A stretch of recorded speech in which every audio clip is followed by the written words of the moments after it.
Selamat siang semua. Kami dari kelompok 5 public speaking untuk mini seminar kali ini akan membawakan kalian suatu topik, yaitu kemampuan di bidang komunikasi untuk membuka prospek kerja. Nah,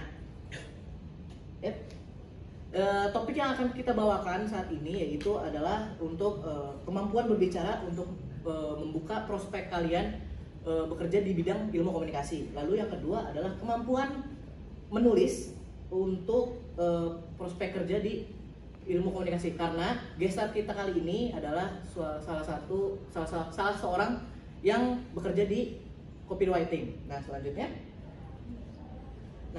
topik yang ketiga dan keempat yaitu adalah kemampuan berkomunikasi serta berbicara menulis untuk membuka prospek kerja yang di bidang hubungan internasional.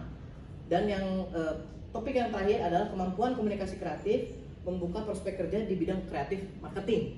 Jadi semua ini topiknya sesuai, yaitu membuka kalian untuk prospek kerja di bidang ilmu komunikasi tetapi di dalam bidang yang berbeda.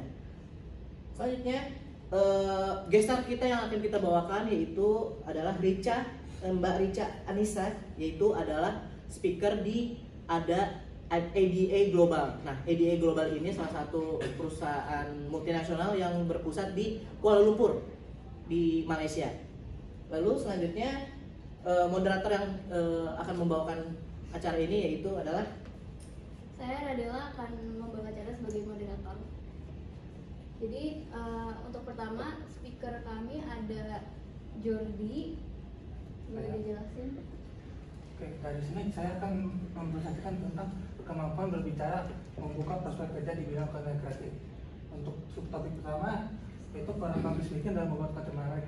Di sini saya akan menjelaskan pengertian public speaking dalam dunia konten kreatif.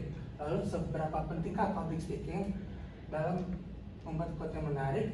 Lalu contoh sikap seseorang yang mempunyai public speaking yang kuat dalam membuat konten menarik.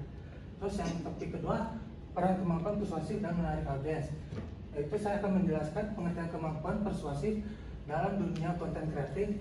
Lalu seberapa pentingkah mengapa pentingkah kemampuan persuasif termasuk dalam menarik audiens, dan contoh sikap seseorang yang mempunyai kemampuan persuasif yang kuat dalam menarik audiens. Next.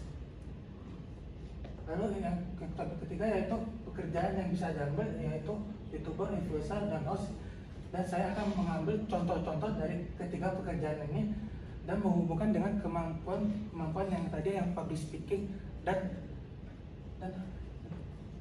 persuasif. Next. Baik, selanjutnya second speaker adalah saya, Septian Calvin Aditya.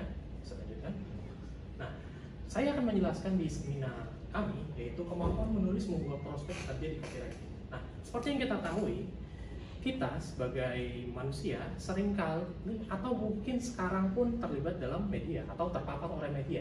Nah, hal apa sih yang seringkali kita lihat di media? Entah itu tulisan, entah itu gambar. Nah, copywriting merupakan hal terpenting dan mungkin krusial. Kenapa? Karena mereka dapat memiliki peranan kemampuan seperti tata bahasa dan juga creative writing dalam menulis headline berita atau mungkin headline Instagram. Hal tersebut biasanya dilakukan oleh copywriting yang profesional. Selain itu, peran kemampuan dalam storytelling dapat membangun unsur emosional dengan audiens. Nah, seringkali kita menemukan tulisan yang emosional atau mungkin yang terlalu formal, non formal, atau mungkin seringkali yang fish catching atau mungkin menjebak.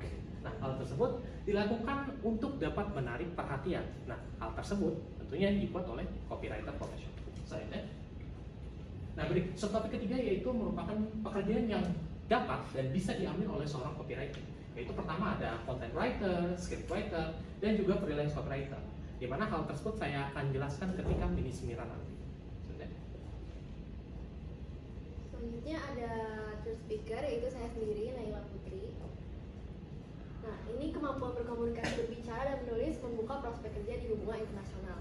Jadi dari subtopik yang pertama, peran kemampuan negosiasi dalam penyelesaian konflik. Jadi nanti akan dijelasin gimana cara menyelesaikan konflik melalui negosiasi ini. Misalnya kayak perjanjian antar negara, atau misalnya ada persatuan antar negara, nanti negosiasinya akan bagaimana gitu melalui komunikasi itu sendiri. Yang kedua ada subtopik yang kedua, yaitu peran kemampuan komunikasi multikultural untuk menjaga hubungan internasional yang baik. Jadi nanti karena ada perbedaan multikultural budaya dan bahasa, jadi kita juga harus memahami bagaimana nanti untuk berkomunikasi dan berbicara antar budaya. Terus untuk subtopik yang ketiga, nanti pekerjaan yang bisa diambil, yang pertama ada diplomat, yang kedua ada staff NGO internasional, dan yang ketiga ada jurnalis internasional. Lalu selanjutnya akan dimaparkan oleh gestar kami, yaitu Richa Anissa sendiri yang akan membawakan topik-topik berikut.